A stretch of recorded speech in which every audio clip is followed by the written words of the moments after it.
Hello, chào mọi người. Mình đang ở khu vực đồi thông Bến Hồ.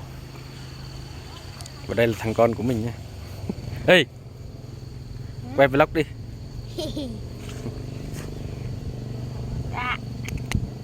Nè, đây là cây gì có biết không?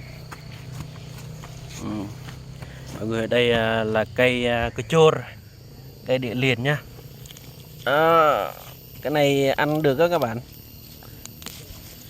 Đây, lá nó có thể giả với cà, với cá, giả ớt,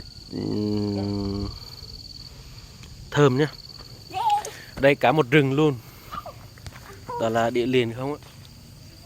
Người ta gọi là địa liền nhưng mà không có ăn lá của nó, không ăn hoa, ăn lá thôi. Lá vậy? Lá địa liền. Đây à bà? Lá nhiều này. Không, đó là hoa chứ. Nhưng mà con được ăn để con đau bụng. Đây, mình hái cho các bạn xem. Hơi dơ tí. Nhưng mà vẫn ăn được. Cái này giá với cá này các bạn, cá trích, cá khô ấy. Sao máy bị ao nét.